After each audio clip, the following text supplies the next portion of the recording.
5.18 민주화 운동 부상자, 사단법인 민주유공자 유족회, 사단법인 5.18 구속 부상자회, 재단법인 5.18 기념재단이 공동으로 드리는 자랑스러운 광주 5.18 상입니다.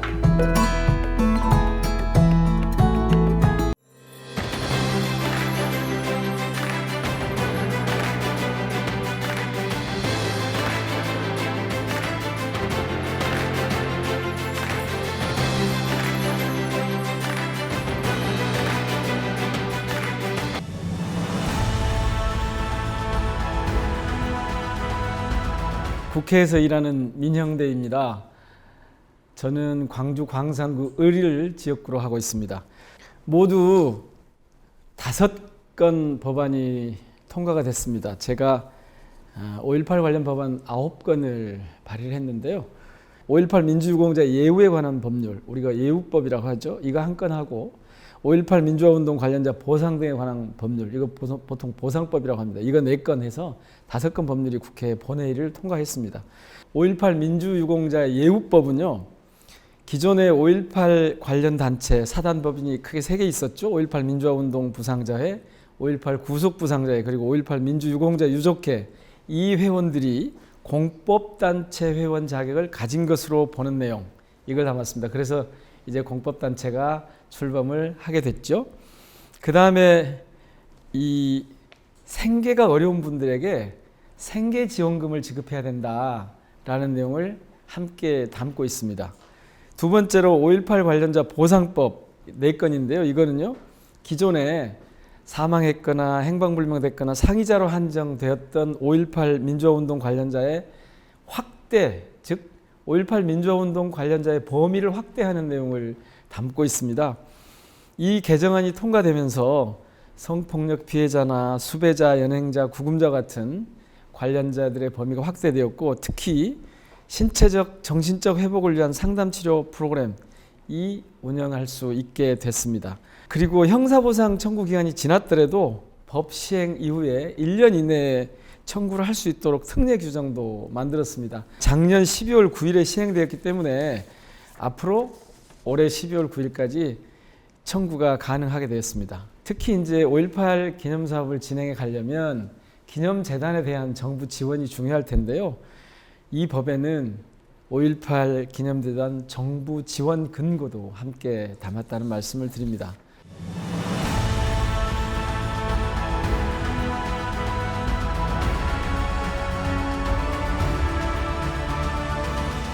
어떻게 통과시켰느냐, 통과에 되게 어려움이 없지 않았느냐, 이런 말씀들을 주시는데, 5.18 예우법의 경우는 법체계상에 꽤 어려움이 있었습니다. 기존에 이용빈 의원님께서 발의를 하셨고, 저는 소관 상임위원으로서 법안 심사에 참여를 했는데, 논의 과정에서 보훈처가 그 공법단체 회원을 직계 유족에 한해서만 인정을 하겠다, 그러니까 형제자매 안 된다, 이렇게 해서 이 기본 원칙을 흐트리면 법 체계상의 충돌이 생겨서 보훈 정책이 혼란스러워진다, 이렇게 얘기를 해서 제가 고민 끝에 우회하는 방법을 찾았습니다. 원칙적으로 안 된다면 부칙을 개정하자. 그래서 부칙에다가 기존의 사단법인 회원 중에서 70여 명을 공법단체 회원으로 인정하는 내용을 통과시킬 수가 있었습니다.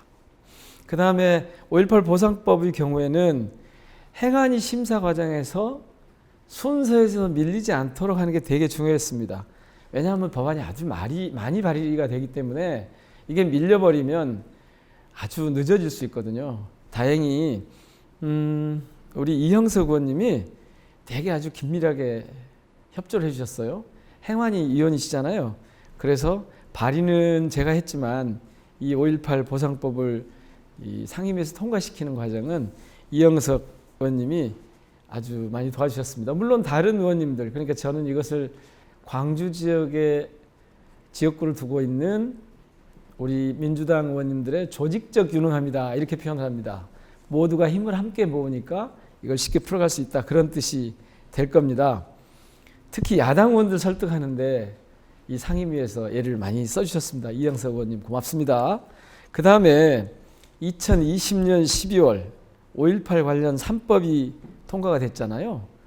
그게 이제 진상규명특별법, 역사왜곡처벌법, 민주유공자 예우법 이런 게 통과될 수 있었는데 이런 것은 정말 광주의 국회의원분들이 하나로 힘을 모았기 때문에 가능했다 이렇게 말씀을 드리겠습니다.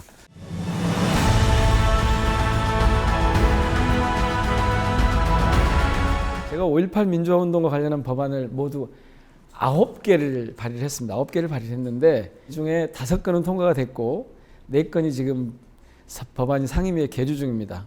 그 중에 중요한 것 중에 하나는 이 특별법, 예우법, 진상규명특별법 이런 3개 법률에 어떻게 된 게 5.18 민주화운동이 뭔지 그 규정을 정확하게 해놓지 않았더라고요. 한마디로 말씀드리면 정의가 없어서 제가 아침에 오면서 왜 이게 안 돼 있지? 이걸 모르고 계셨구나 싶어가지고 찾아봤습니다. 이렇게 정의를 해놨습니다. 5.18 민주화운동이란 1979년 12월 12일과 1980년 5월 18일을 전후하여 발생한 헌정 질서 파괴 범죄와 반인도적 범죄에 대항하여 시민들이 전개한 민주화 운동을 말한다. 이렇게 규정을 딱 해놓고 말씀드린 5.18 특별법 이 법의 정의를 다른 법률에서도 그대로 준용하도록 그렇게 했습니다. 그 다음에 또 하나는 5.18 보상법인데요. 이 보상 신청을 지금 할 수 없는 상황입니다. 아쉽게도 보상 신청 기간이 이 법이 통과될 당시에 행안위 심사 과정에서 빠졌습니다. 그러니까 지금 7번째가 이루어졌고 이제 8차 보상 기간이 있는데 이 8차 보상 기간을 설정을 해두지 않아서 제가 대표 발의를 한 의원으로서 꼼꼼하게 잘 살피지 못했고 진행 과정을 제대로 점검하지 못했다 이런 사과의 말씀을 드립니다. 그래서 작년 7월에 제가 다시 8차 보상 신청 기간을 신청을 해서 이 기간 동안에 재분류 신청 검사가 이루어지도록 하는 등의 내용을 추가 발의를 해뒀습니다. 지금 행안위에 계류 중인데요. 그동안 대선 같은 큰 정치적인 행사들이 있어서 좀 늦어졌습니다. 이제 빠른 통과를 위해서 행안위 의원님들하고 협조를 해나가도록 그렇게 하겠습니다.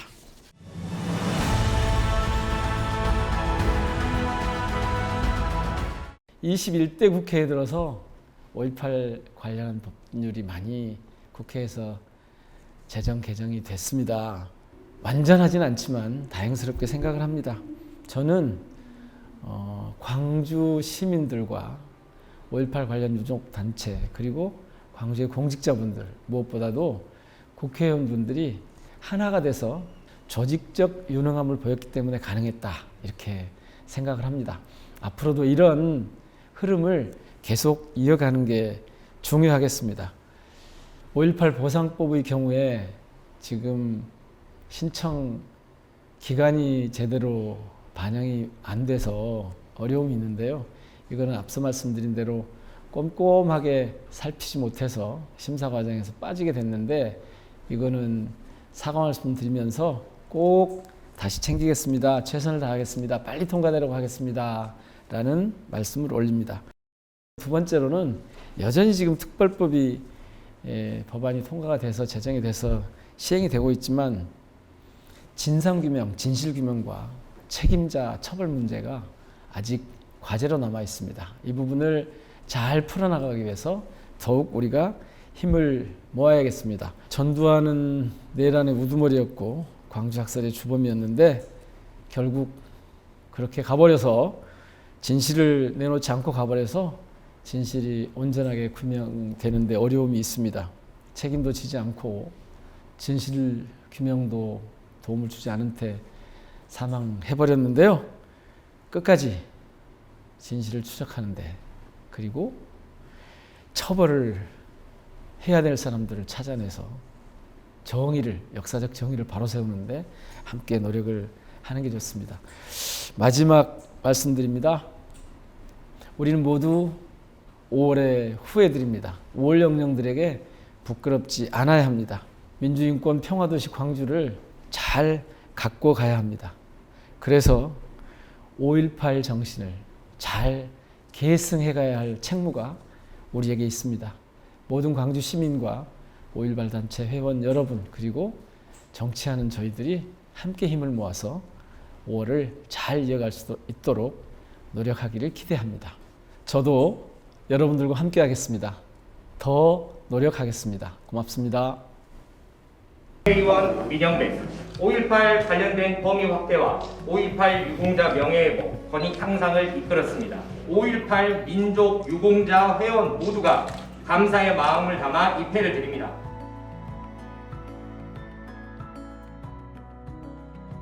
월 단체는 헌법단체에 가는 과정에 그만큼 인연교육이 힘을 많이 썼다는 것을 다시 한번 강조하고 광주 5.18이 어떻게 앞으로 가야 되는지, 그 다음에 국민유지가 어떻게 조정돼야 되는지, 그 전에부터 우리 의원님이 그런 활동을 하셨다는 거예요. 5월은 우리가 그냥 우리들만의 것도 광주 시민만의 것도 아닙니다. 대한민국의 위대한 유산이고 세계 시민들이 배우고 싶어하는, 따르고 싶어하는 정말 뛰어난 역사적 업적입니다. 민영배 국회의원님을 광주의 큰 인물로